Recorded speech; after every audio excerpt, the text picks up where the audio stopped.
I must say the thing I'm proudest about is actually the rhyme in the title here. Yeah, I mean everything else you can slack off, and I know Mark will have a number of objections to what I'm saying today, but I hope part of it, at least 50%, talks about humanity, and I hope Mark can let that go past. So this here picture on my start slide is a panorama of a valley south of Halstead, well, east of the village of Halstead, west of the village of Halstead, sorry, south of the Halstead diapir, which is going to be the focus of my talk. But before I go into that, I wanted to talk a bit about salt and humanity around this one diapir in the Austrian Alps. Salt, I guess, is nothing new, has been something extremely important in humanity. I love these quotes because they highlight this, and it sort of is interesting to see how salt in the Austrian Alps has played such a major role on history. It has gone all the way from way back prehistoric times to our grandma's salt recipes. There's a translation from the German to English, and salt continues to be an extremely important, valuable resource for ironing shirts, which I guess is something that we all do with great pleasure. But anyhow, as I say, I'm going to be talking about Halstead. Halstead is the name of a village and the name of this diapir. It is located where you see this red dot here. There's an oblique view from the south in Google Earth. There's looking north. These are the Eastern Alps that lose elevation. You see the white-covered, snow-covered peaks that lose elevation as you go eastwards to the area around Vienna. Salzburg here is the other relevant city you might know, or Munich, München in German. Halstead is here hidden in the mountains. This is a panorama from the north looking south. These hills back here are the Dachstein Massif. These are peaks that are 2,800, 2,900 meters above sea level. The village of Halstead sits on this lake, which is 500 meters above sea level. And you can see that access to the village is not really simple. Yeah, so we are in this narrow valley with this lake that comes up to the edge of the mountains, to the flanks of the mountains. There, of course, is now a road that goes along here, but getting here thousands of years ago, Roman times or before that, was definitely not an easy feat. And what's even more impressive is that the salt mine itself, the salt diapir of Halstead, is sitting actually in these mountains at about 900 meters above sea level. At its lowest, it goes up to 1,400 meters above sea level. So we're in a pretty remote area. When snow sets in winter, which means in about 5 days here in Austria, this is what this area looks like. This is a view now looking eastward from the salt mine. So we're standing on the salt mine, or the eastern edge of the salt mine, looking down on the lake. This down here is the picturesque village of Halstead. And this is what it looks like. You can imagine conditions here in winter are pretty stiff. But because salt has been such an important resource throughout mankind, throughout history, there are traces here of occupation and potentially use or exploitation of the salt brine or briny springs that emanated from this diapir back to 5,000 before our common era, before Christ. Yeah, this is a reconstruction from the Natural History Museum here in Vienna. Okay, so this is not that nothing I have actually seen in the field. I have taken a number of pictures at the Natural History Museum here in Vienna, which I would say is a recommended stop for anybody who ever ventures this far post-COVID, hopefully. But as I say, about 5,000 years ago, we have in Halstead remnants of weapons and other human artifacts that indicate that people were climbing up this mountain. And the clearest explanation we have for this is that they were actually after the salt, after the brines in spring water. In the Bronze Age, some 1,000 years later, about 2,000 years before Christ, we have record of first actual underground mining in the area. By 1500 before Christ, we already had a mine that was virtually 200 meters deep. Types of tools that people were using are these. These are actual artifacts discovered in the mine in Halstead. So you can imagine that 4,000 years ago, people were actually going completely out of their way to get access to this salt resource. Galleries were very small. So some of the galleries were very narrow, virtually just like one person wide and a bit taller than the average person back then. That's about 1.70 meters height. That's 6 feet, well, not even 6 feet. It's 5 foot, 5'7", 5'8", roughly. Okay, so these are pretty narrow conditions. There were some broader galleries, and what people would do is they would chip the rock away into small chunks. They would flick them into these rucksacks, these backpacks that they would carry on their back. This is once again a perfectly preserved leather bag found in Halstead. These were built with a simple strap, and they were designed in a way that it was easy to reach back and throw the salt chunks into your backpack. And then because it was sort of slung across your shoulder, it was easy once you got out the mine to just sling it over, empty it at once, and then go back into the mine. Things evolved from there and into the Iron Age. This had become a major center of trade, a major center of source of richness. There's evidence of very far off trade, things like ivory hilts in swords. So this means trade with either Northern Africa or the Middle East / India to get these in. And the image is not beautiful. The shadow is a bit bad here, but this is an illustration of a unicorn appearing in a pre-Roman metal vessel. And that there is a narwhal horn. The unicorns are inferred to have been inspired by the knowledge of narwhals, or the knowledge of existence of narwhals and their long tusks. And this here appeared also in Halstead from this early Iron Age stage. Yeah? The Iron Age in Europe, by the way, in Central Europe is pretty recent compared to the Iron Age in the Middle East, in case anybody's thinking that those numbers are strange. Anyhow, Halstead was so important back then that it gave rise to the name of the Halstead culture. So in the 19th, 20th century, archaeologists talk of the Halstead culture as a culture that is developed here in Central Europe around these mining centers in Austria. As things progressed, people discovered more salt sources, and by the end of this period, so about 500 years before Christ or so, there were other centers of mining in Austria as well, producing salt. And that's when people here in Halstead started producing salt blocks with the shape of hearts. Yeah? And these are chunks of salt that would be 40, 50 kilos in weight, but it is believed that they were cut into this heart shape as a trademark, yeah, to indicate that these were the high quality Halstead product as opposed to the competitors.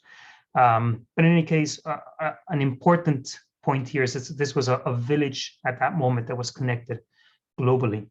Now, as I mentioned, this is set up on a mountain. There was a major landslide around the year 450 before Christ, and that marked the partial abandonment of the mine. So that buried most of the galleries. There's debris from this in many of the galleries, and mining was abandoned. When the Celts came around some 300 years before Christ, then they moved the mines uphill. So this here is a cross section through the Halstead mine. The village of Halstead and the lake are down here. That's the hill going up, the section going up. These are the Bronze Age and early Iron Age finds, and the Celts basically progressed their mining activity further uphill, and they also go relatively deep, 300 meters depth from surface.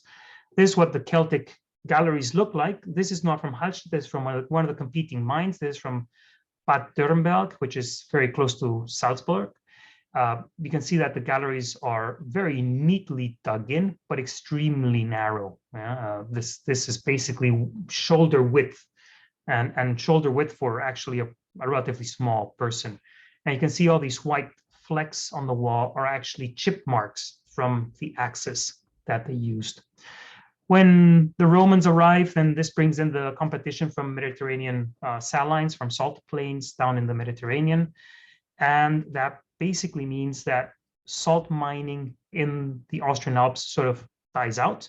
So despite my grand title being the salt, the Celts, and the mountain belt, the Celts were really not so important here, but they rhymed. That's why I put them in. Things sort of kickstart again after the end of the Middle Ages, or towards the end of the Middle Ages.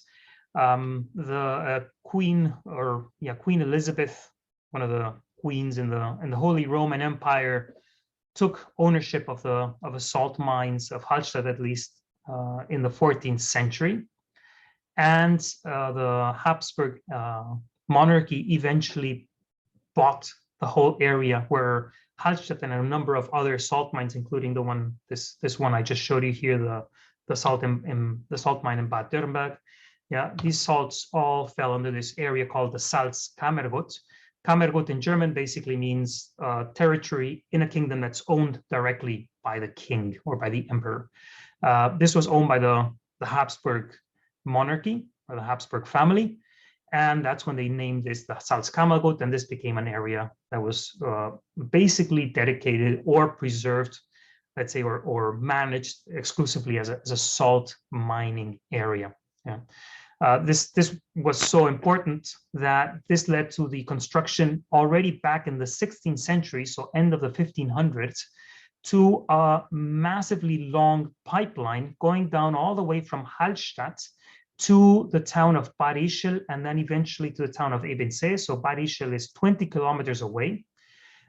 This pipeline is coming down from this elevation of roughly 1,000 meters above sea level to a village that's around 400 meters above sea level. So it's basically using the natural slope, but it had to cross a number of valleys, and they built some pretty impressive infrastructure to get this pipeline along. These pipes were originally built out of wood, and of course it would have to be replaced relatively quickly because the water would damage the wood. Despite the salt and the preserving nature of salt, then the water would eventually rot the wood.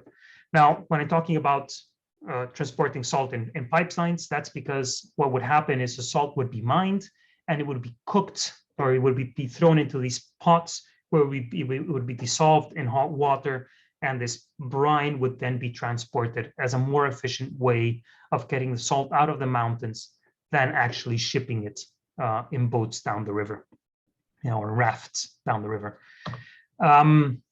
In more recent times, the mine was, let's say, expanded significantly. Major shafts and galleries were built throughout the 19th century, and in Hallstatt, particularly the Elbstollen, which is the deepest gallery, which actually comes out of the level of the village, of the lake that I showed you in a few pictures back. So there's the deepest gallery. It was built in the 1940s, and it's called the Elbstollen. Now, because these mines are so old, there's interesting things like, not in Hallstatt, but in the mine in Bad Dürrenberg, that's right next to Salzburg, you actually go across the German-Austrian boundary in one of these galleries. So many of these galleries predate the World Wars, when there was still the Holy Roman Empire operating, and things like crossing a national boundary that today would possibly not be very logical, actually have been preserved in some of these galleries. Curiosities as well about human activity in these mines. There has been a number of Männer im Salz. That's basically humans preserved in salt. So miners that died in mining accidents, presumably in Celtic times, were basically enveloped eventually by salt and then rediscovered in mining activities, mostly during the 16th and 17th and 18th centuries. There's only one discovered here in Hallstatt. He was given a a Christian burial in the Halstead cemetery. It couldn't be otherwise back then. There were 2 of them discovered in Bad Dürnberg at this other mine, and they were also buried Christianly. Yeah. Then prehistoric burial grounds were discovered in 1846. So as part of this renewed interest in mining in these last 200 years, led to the discovery of many of the archaeological sites that prove the activity of miners or prehistoric miners from way back. At present, mining is done through direct dissolution. So since the 1970s, what we have is pipes or boreholes drilled into the salt. Water is circulated in and out of these boreholes, and this dissolves basically roughly circular shaped galleries or cylindrical shaped galleries. This is a cross section of another mine. This is a picture from Altause. It's one of the other mines that's close to Halstead. And there's a map of one of the horizons, and you can see all these polygons there are all the tiny caverns that have been dissolved through dissolution mining. And these caverns, I'll show you a picture of what they look like. What I find most interesting is that present day salt here is used mostly for salting roads. So believe it or not, climate change for the company operating these salt mines is a great piece of news, because snowfalls are getting more intense and more intense each winter here in Austria, and that means more salt is needed. So that's good business for them. They also produce salt for industry because of a chlorine content and the sulfur content. They sell the salt or the brine to chemical companies that convert this or break this down for chemical industry, and animal salt licks are another big source of revenue for them. Human consumption is really down the list. So salt here is not really that relevant for them, or human salt consumption is really not relevant for them. There's what one of these salt dissolution caverns or mining dissolution caverns look like.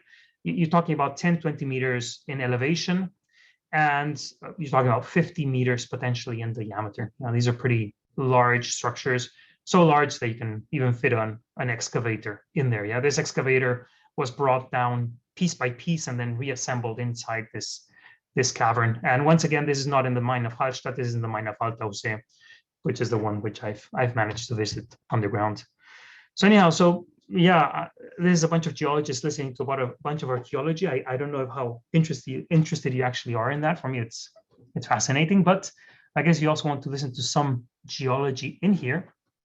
I'll try and take you through why I think this diapir, the diapir of Halstead, is actually so important in terms of geological meaning or significance geologically.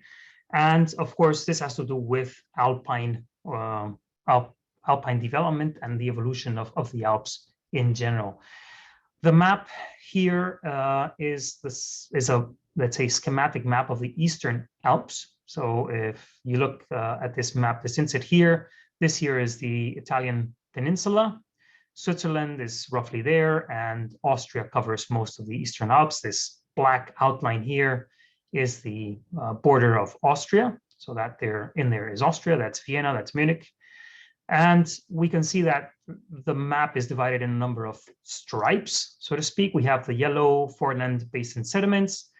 We have the green units are the units of the Penninic Ocean. So this was an ocean that was adjacent to the European continent from Jurassic times onwards. And then we have this blue stripe here, which is what we call the Northern Calcareous Alps. The Northern Calcareous Alps were a unit or a platform unit that was separated from Europe in Jurassic times by this Penninic Ocean, so by the green units. This here is a tectonic window, the Tauern tectonic window.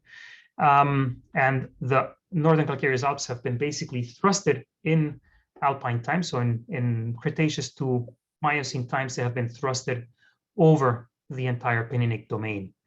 The Northern Calcareous Alps, which are basically Mesozoic limestone-dominated stratigraphy, have their basement here in these brown units. So the crystalline basement of the Northern Calcareous Alps are these brown units here.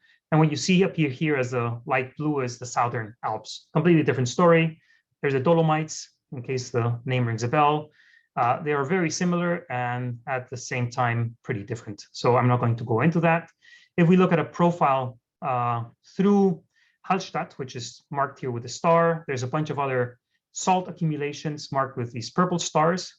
I'm going to concentrate on Halstead. And if I look at the profile through here, what you have is the crystalline basement of the northern calcareous Alps. The northern calcareous Alps are imbricated into these three main thrust sheets. Names don't really matter. And as I say, they are thrusted over this green unit, which is the Penninic Ocean domain.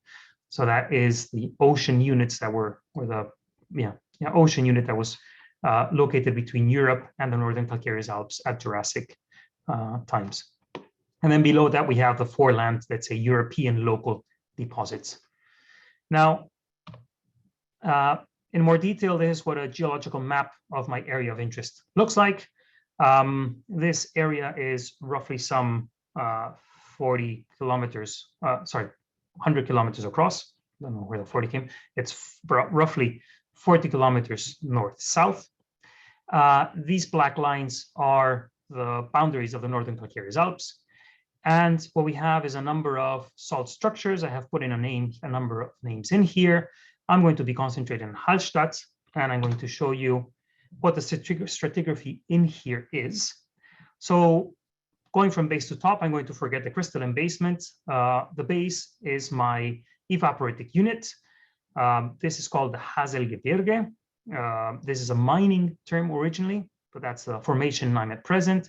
This unit is conformed by anhydrite, halite in banded layers, and blackish shales as well. Because of diagenesis, there's some funky sulfates here. This reddish color is from a sulfate called polyhalite that gives it this orangish reddish tinge. That is our Hazel Guitierge. That's our detachment level. That's our diapir generating unit. And then above it, I have some lower middle Triassic thin limestones, which I'm going to ignore. And I'm going to concentrate on the main middle to upper Triassic limestone sequence, which are basically the main relief building units in the northern calcareous Alps at present. Okay, this is the middle upper Triassic platform limestones. I'm going to ignore the names. Yeah, okay, they're in there in case they ring a bell, but just I'm going to refer to them as the Triassic platforms in simple terms.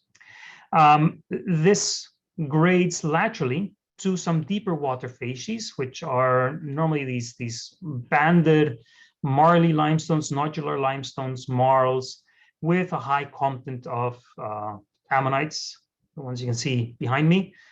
This Halstead, these are called the Halstead limestones. These Halstead limestones, they are highly condensed, but despite that, they have a massive content in ammonites, some of them pretty spectacular. Once again, these are pictures from the Natural History Museum in Vienna. And many Triassic biozone in ammonites has been defined here in the northern calcareous Alps. Okay, yeah, particularly or specifically in the Halstead limestones. Of course, the Halstead limestones are named in honor of the Halstead locality. So the Halstead diapir has abundant of these, and the problem is it's a very fragmentary outcrop, which I will discuss in a second. But it is essentially our deep water equivalent to these Triassic platform limestones. And then we have the transitional facies. Yeah, transitional facies can be marly limestones, marls, bedded limestones, limestones with chert nodules or silex nodules, which form possibly some relief, but these units are much thinner than the Triassic platforms. So Triassic platforms will build 1,000+ meters vertically or stratigraphically. These transitional units are much thinner. You can see slumping in many of these units, and you can also see some breccias that are derived from the Triassic platforms. Okay, now that is a very quick summary of the stratigraphy that's concerning me, and I'm going to zoom in from this more general map into the area of Halstead here, and these two other salt structures that are called the Altause and Bad Issue. Altause and Bad Issue are two active mines. Okay, so these are the three main active mines in this part of the world. Berchtesgaden is the other one that's located over here. The other locations here are mostly gypsum quarries. So there's no major salt preserved in them, no halite. So looking at that same map in a simplified way, what you see is that what dominates the area is this gray unit. This gray unit are these Triassic platforms. So once again, these very thick, 1,000+ meter thick Triassic, shallow water Triassic platforms. And then when you have these salt structures, what you see, of course, are these salt bodies, and I'll highlight it in yellow are my salt outcrops. Yeah, but where I have these salt outcrops, I also see that the colors in my map change. Yeah, I have different units. I'm going to ignore the green because that's Cretaceous. Okay, I'm going to stay with Triassic and Jurassic, and Triassic and Jurassic appear mostly where I have these salt units. Yeah, where I have these salt units, instead of seeing these platform limestones, what I have are deep water Triassic facies. So the Halstead facies. Yeah, so everywhere else I have these gray, nice Triassic, thick Triassic platform carbonates. Whenever I have the salt, what appears are these Halstead limestones. So it's an interesting pattern. And then related to these same salt accumulations, it turns out I have these upper Jurassic shallow water limestones. So where I had deep water Triassic limestones, then it turns out I have shallow water Jurassic limestones eventually sitting on top. Yeah, Jurassic is a bit of a chaotic story. I will not go into detail. That's merits a whole complete different talk. Okay, how does this look in panorama? So Halstead is this structure down here, the lower circle. The larger circle up here is a circle that goes from Altause to Bad Issue. And there's a panorama from here, from this mountain here, that's called the Hohe Sachstein. And I'm standing, if you stand up here, you're standing essentially on Triassic platform limestones at an elevation of 1,900 meters above sea level. And looking down into the valley at elevations about 600, 700, 800 meters, you have these purple units, which are your Halstead limestones. You have that orange there, which is a partial outcrop of the Hazel Guitierge, the Permian evaporitic unit that is guilty for all the salt tectonism in the area, or most of it. And then we have these shallow water Jurassic platform units. These are reefal units up here, and they transition to reef margin units away from the reefs that sit right on top of the salt diapirs. Yeah, so these light blue units. So that's your Jurassic in there. So going back to Halstead, so once you know the stratigraphy, I can talk a bit more about Halstead and why it is important, or why it has become or made itself important in geological understanding. This is an oblique view onto Halstead diapir. This is looking from the east, looking westward. That means south is left, north is to the right. This is Google Earth with the geological map draped on it. Once again, these gray and purple units here are the Triassic platforms. And this here is a Halstead mess. I'm just going to call it the Halstead mess. If you look at the platforms around the Halstead diapir, what they appear to do, or what they do actually, is they define a synform. Yeah, the trough is right where the Halstead diapir finds itself, occurs, and then we have an antiform on the other side. So north of Halstead, we have this forming a nice broad antiform, and this antiform brings the limestones, or would bring the limestones to an equivalent elevation as the limestones here to the left. So that's roughly going up to 2,500, 2,900 meter elevation. Yeah, and precisely in the same form, we have the Halstead limestone. Yeah, so when people draw cross sections through here, what they see is, well, they have these gray units and light purple units. These are the Triassic platforms, and sitting on top of these, we have some early Jurassic. Yeah, and then on top of that, we have the salt. This orange here is the salt, and the salt sits on the Jurassic and has with it some of these Halstead limestones, these deep water limestones, And then on top of it, it has the shallow water Jurassic units. Yeah. Now, when you look at this in map view, as I say, this here now is an oblique view from the other side. So it's looking eastwards, just to give you a complete picture. The Halstead Lake is right there behind, okay? And this is the Halstead mess.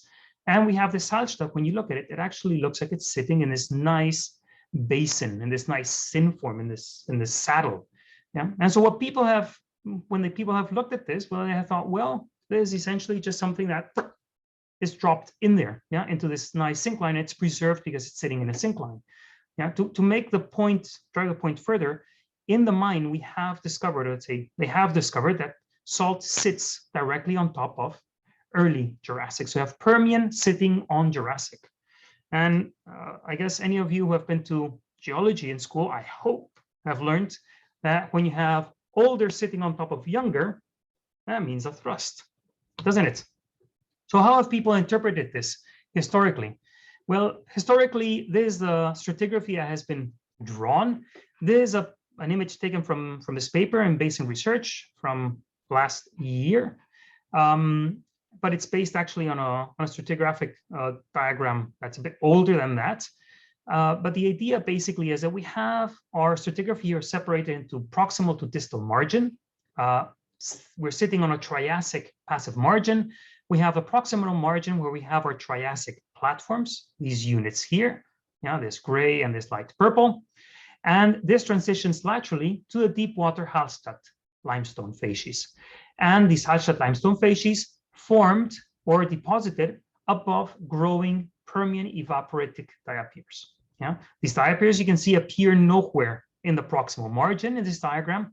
Yeah, the idea, or let's say the present understanding, is that these diapirs developed only in the distal margin during Triassic times. And the question is, how do you get this sitting on there? Now, here's where things get more complicated. The idea is, once again, we have a passive margin, southward facing passive margin. We have our platform facies in this location, those units there. We have the Halstead facies in the distal margin, those units there. And to explain this sitting on Jurassic, what some people have proposed is that there is initiation of subduction along the southern margin of this passive margin. This generates uplift. And what this uplift means, or this uplift does, is it causes these Halstead units to be highly elevated. And because of the nice presence of salt, these units would have glided downwards. So this is gravitational gliding in a compressional or contractional setting. So we have uplift to the south, and these distal salt units would have glided downwards towards the north, and they would have emplaced themselves on top of our shallower water platforms. Why do people talk of these as gravitational naps? Well, the reason for that is that there's really no strong evidence for the development of a major foreland basin or anything that would account for significant thrusting. So low angle thrusting that goes up stratigraphy. There's no evidence for anything of the sort in this corner of the world. But we know that these units are sitting on top of Jurassic sediments, so they must have been emplaced in the Jurassic. So what people have argued, well, is deformation is very far to the south. We do not see it. There has been any trace has been uplifted and eroded in alpine orogeny. We do not see it. And what we have preserved are these massive olistoliths of Permian evaporites and Halstead facies that have been emplaced on top of these pre-existing platform units. This is the model of Glite Tectonic, easily translated to English as gliding tectonics, not in the sense of passive margin salt gliding.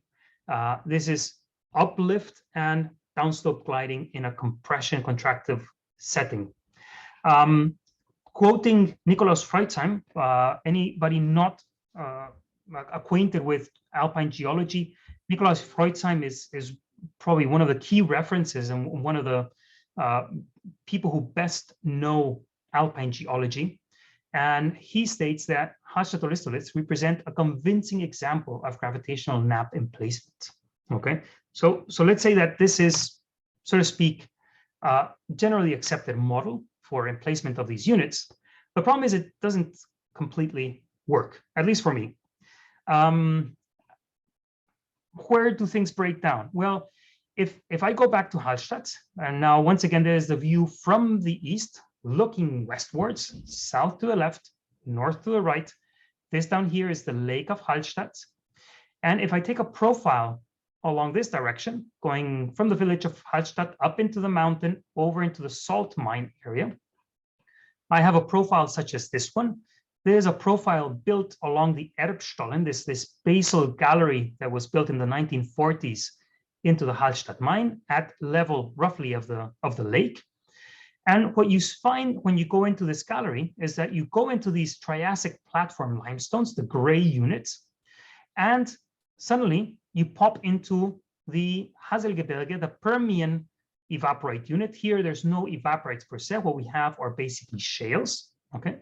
And then you pop back into the Triassic platform units.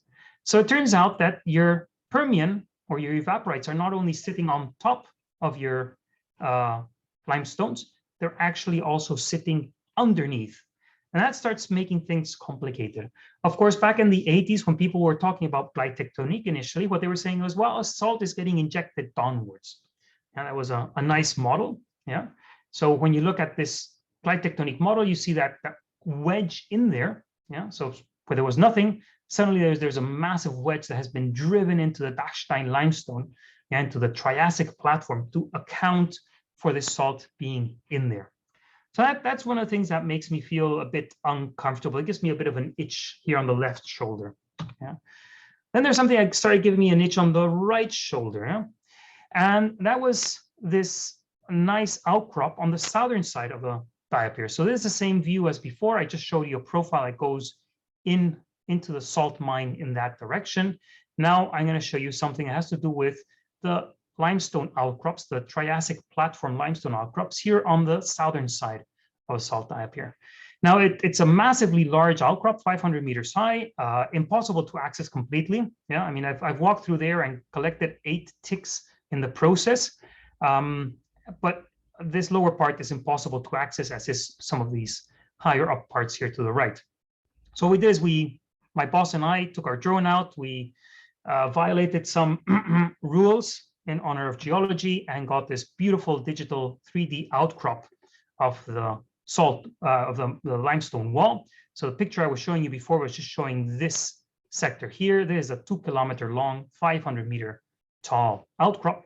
And first thing that pops to view is that you have a number of folds on this limestone. So you have something that's folding there, you have beds that are going virtually vertical there, you have beds that are folded in there, you have beds that are going flatter.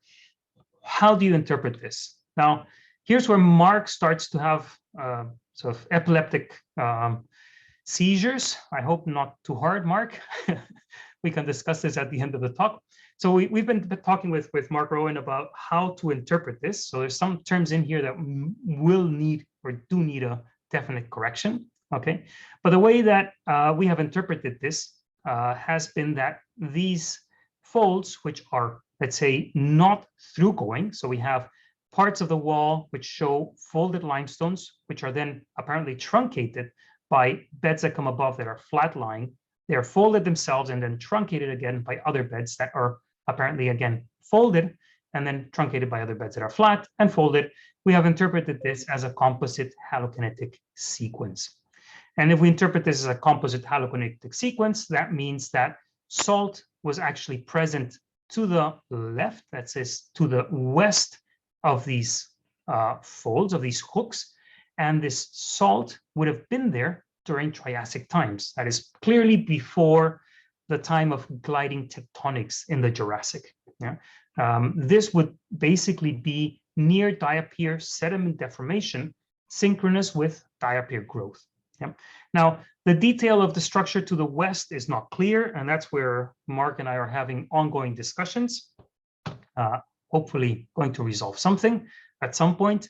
But just to give you a better feel of what that actually looks like, this here is perhaps the clearest geometry or hook geometry you can see, where you can see that these beds are gently dipping and then folding to steeply dipping and then truncated by a surface that goes relatively flat, and beds above are folded as well into steeply dipping with a complete disconnection between the fold up here and the fold down here, indicating that something must be going on here in between. Now that's where we're interpreting as one of the major unconformities in this pile of hooks or pile of salt-related folds. Yeah. So please note that I've added this question mark next to the composite halokinetic sequence abbreviation. Now, other evidence for the fact that this deformation is sedimentary is when you walk up into here into the forest, braving the bites of ticks and the scratches of plants, what you see are things like progressive onlaps. This here is an outcrop that's about 5 meters across. And what you have here is vertical beds, and here progressively shallower dipping beds that form a nice fan. We have mapped out 2 of these different locations, potentially belonging to 2 different hooks. And then in these steeply dipping limestone, so that there is your bedding in there, what we can see as well are gashes or tension cracks that are forming parallel to the fold axis. Okay, so fold axis in this picture is going straight into the photograph. And we have the formation of these tension cracks that are infilled with red clay or silty material, yeah, which is potentially, it's a potential karstification in here, but these cracks are basically forming parallel to the direction of folding, indicating that there's potentially or most likely some relationship between the folding and the breaking of this limestone.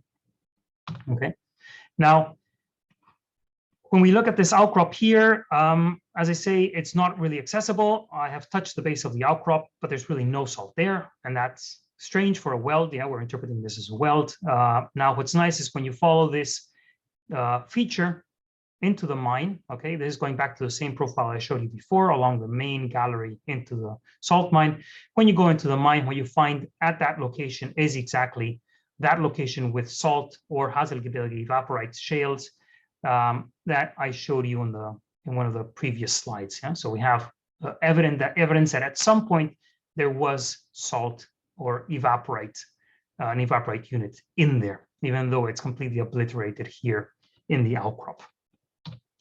Now, that is a story of Halstead, and the story of Halstead on its own is already interesting enough. Now, there's other areas in the Eastern Alps that also indicate that maybe these structures are not simply gliding in, but also related to, let's say, more proper salt tectonics. One of them is an allochthonous salt tongue, which we have documented in the, let's say, easternmost part of my study area. This here is a contact between Jurassic limestones, deep water limestones, with Permian evaporites. These Permian evaporites show very nice shear fabrics, top to the south in this case, which means basically out of the screen, indicating that these units were placed southward as a salt tongue. This would be the map view. That outcrop is down here in this map, and this is basically salt or evaporite units that are riding southward away from a salt stock that sit here in the north. Yeah, that's a schematic sketch of how that evolved. This is from a presentation from Madita Kots. That's the lady standing in there, one of our master students. We just presented this recently at the AAPG conference in Salzburg, or in virtually Salzburg. And then there's work done by the University of Barcelona and people from OMV, the Austrian oil company, looking at the Austrian Alps a bit further east from where I've been showing you, so roughly in that location there relative to this map, where they document these really funky geometries related to differential subsidence in salt mini basins and their posterior compression during alpine times. Yeah, that's pulled out from this paper by Pablo Granado and company in Geology from a few years back. Yeah, so we know that salt tectonics is operating in the Eastern Alps, and that has brought us to propose that Halstead is not actually a gravitationally gliding body, or a body that has been in place through gravitational gliding, but actually simply a diapir that grew during Triassic times with a subsiding core in which we had the emplacement of these deep water Halstead facies. This diapir was initially squeezed during the Jurassic, driving to an initial allochthony of salt on top of Jurassic sediments, and then a posterior alpine shortening, where we thrust everything, decoupled it from its basement, and squeezed the diapir to its present-day geometry. Now, what does that mean? Well, it means that going from this model, we are going to a model such as this one, where we have equivalent stratigraphic relationships, excepting that rather than being facing a southern-facing passive margin and a clear directionality in our sedimentary systems, we would be in a system where we have platforms surrounding these salt bodies.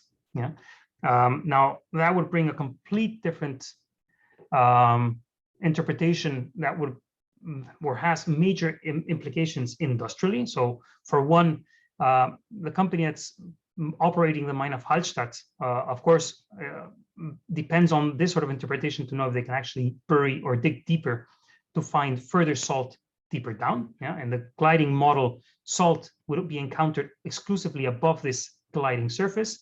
If there's a salt diapir, then we naturally expect more salt at deeper depths. And that also has implications for hydrogen storage sites. So salt caverns are very good for hydrogen storage. The problem is you need these caverns to actually be relatively deep to be efficient storage sites. And the problem they have is the caverns they have at present in the Halstead mine are not mechanically viable as hydrogen storage sites. If you go deeper, they could be. Now, this also has a major impact on how we understand alpine evolution. So if we assume that these are gliding bodies, then we have a Jurassic tectonic event. If we do not, then it might be that we have no major Jurassic tectonic event in the Eastern Alps. And to finish Nicolaus's Freudsheim sentence or quote, he says that Halstead olistoliths definitely show there's gravitational nap emplacement, but he does add, in other cases in the Alps, gravitational transport has been suggested as well. This, however, is not accepted anymore. And I'd like to think that this will be eventually the case for Halstead, where we all agree this is not gravitationally emplaced, and maybe rewrite a piece of alpine history in the process. Thank you very much. I think I've been a bit long, but happy to field any questions. Is there anybody awake?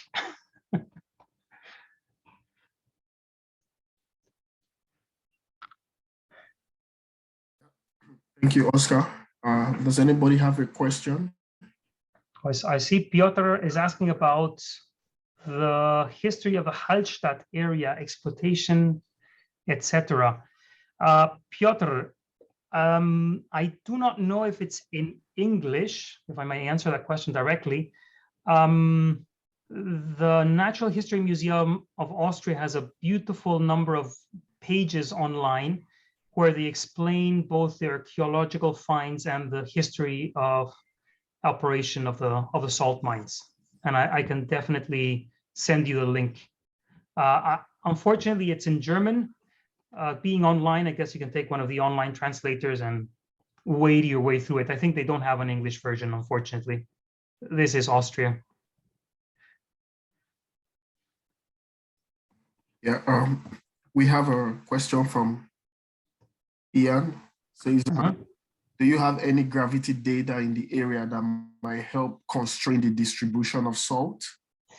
Okay, so I have not looked at the gravity data myself. I know that the salt company, the company operating the salt mines in the area, so all the salt mines in Austria are operated by a single company. It used to be a state-run company. It's now a partly private firm or public firm in American terms. This company, they have told me they have tried using microgravity or gravity gradiometry to try and work out the distribution of salt in the subsurface. There's a major issue here, though, is that these salt bodies are very rich in anhydrite. And anhydrite being high density contrasts or counteracts the low density of halite. So about 50% volume in these salt mines is actually anhydrite, making it very difficult to tell the salt apart from the surrounding limestone rock through density gravity methods.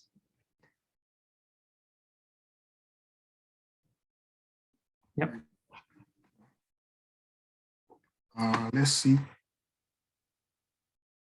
So we have another question.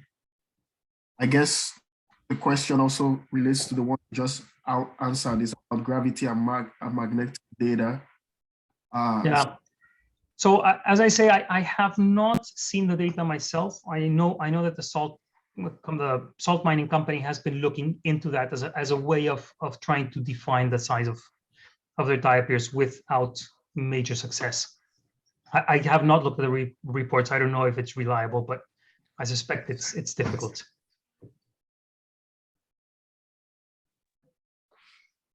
Hi, Oscar. Just a heads up, I'll be taking over the Q&A from here. So great talk. Hi, really Connor. enjoyed it. Our next question is from Jakob Frederick, who says, lovely talk, absolutely. What depth is necessary for hydrogen storage? I'm guessing within the salt diapir.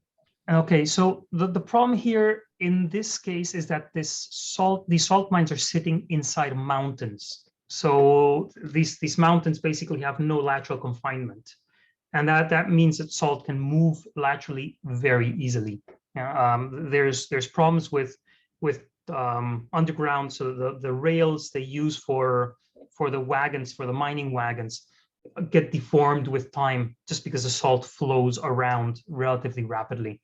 And so the problem here is not so much, in this case, it's depth, because it's the only way of gaining stability.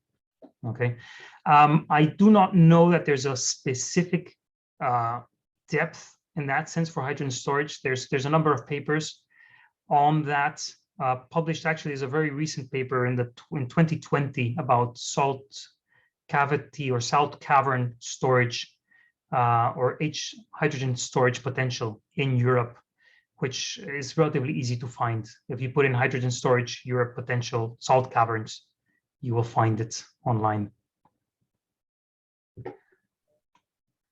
Fantastic. We've got one quick request from Charles Delgarno, who was asking if you would go back 3 slides or so. He'd like to see the cross sections again. To see the cross sections. Right. So cross sections, I don't know if it's, I mean, these are mine, which are the ones I feel uneasy about showing, but yeah, that's fine. Is there a further question to that? Or well, we'll wait and see. Charles might have a follow-up question that he can add on. We have the next question is from Guillermo de Montaud. So contact between the salt and the country rock should give an indication of the method of emplacement. Is there any tectonic structural fabric at the contact? Okay, so I might defer to Mark to answer this question, but deformation along salt moving bodies or moving bodies of salt is not necessarily a major feature. Yeah, so Mark has a recent article specifically about near salt deformation, and it is not necessarily the case that you have major deformation. What we're taking as indications of salt movement is the presence of these hooks or near diapir deformation features, what I've called the halokinetic hooks.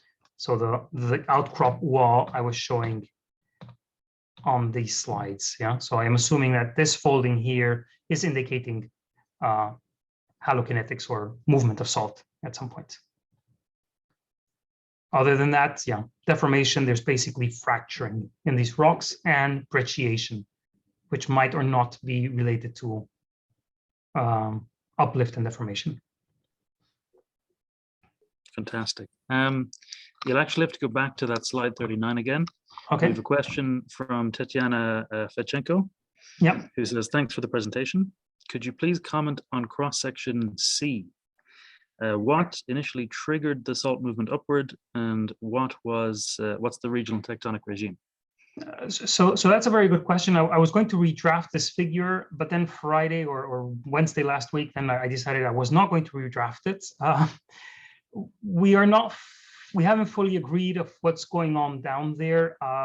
What triggered salt diapirism definitely initially is extension. So this was at the time, Triassic times, this was attached to Europe. It was the southern margin of Europe, and it was the passive margin facing the Tethyan Ocean.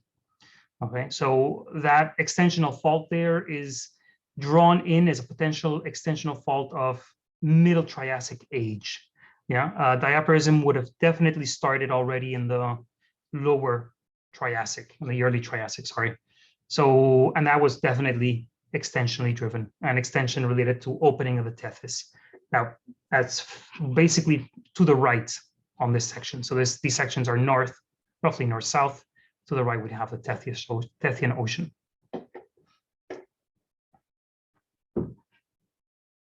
Nice one, Oscar. Thank you. If anyone has any other questions, feel free to send them in. I guess I had a quick question about so you mentioned that a lot of the salt movement is recorded in the fracturing of the rocks nearby. Mm-hmm. What, like how, what do these fracture networks look like? Are they quite open, or are they full of like sort of remobilized, halite or calcite or whatever? Like how? So what does the fracture network look like here? So the fractures are not as abundant as I would like. So we were having this discussion a few days back. There's britiation in the vicinity of this structure, which I've called a weld, which we have agreed that we do not agree it's a weld. It's probably a thrusted structure at some point, okay? But initially, there must have been salt here in the vicinity. And what you find is britiation of the Triassic platforms in that area. And then what you find is these sorts of features, which are basically tension gashes. You can see small fragments of the limestone that are basically separated from the walls, and they're infilled with a red silty mud, okay, or matrix. This is a typical infill for the breccias, the karstified or karstic breccias in these units as well. Okay, so these fractures are not really that well distributed, so we haven't seen them all over the place, only very localized. And mostly, as I say, they're parallel.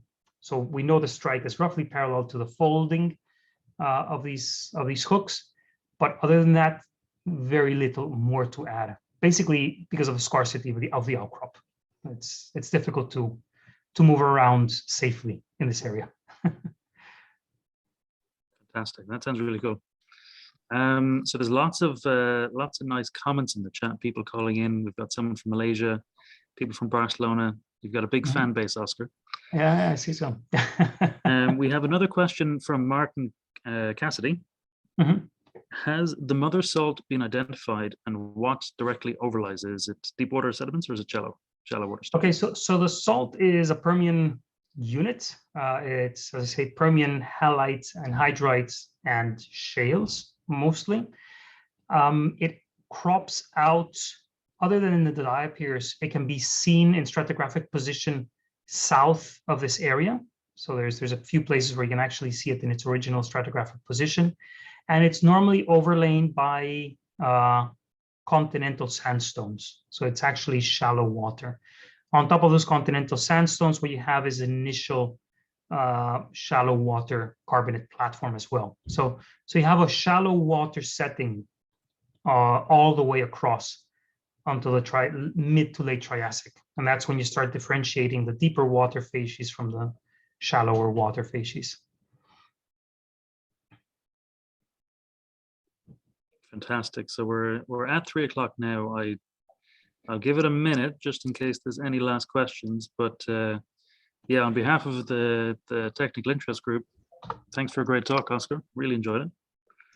Are there any last minute papers or preprints you wanna publicize before you head off? Not really.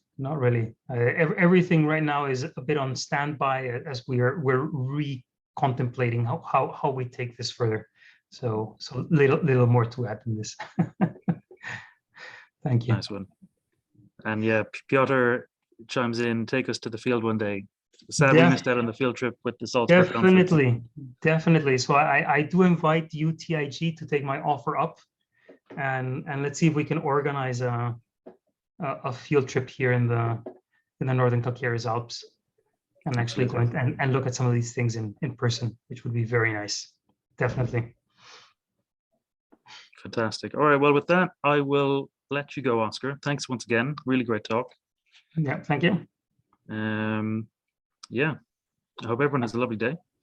And as always, these talks are recorded, so if you miss some of it, do check it out on the Technical Interest Group YouTube. And of course, keep an eye on the socials for our next talk coming up in 2 weeks' time. Okay. Thank you. Have a nice day. Cheers, guys. All the best. Bye-bye. Okay.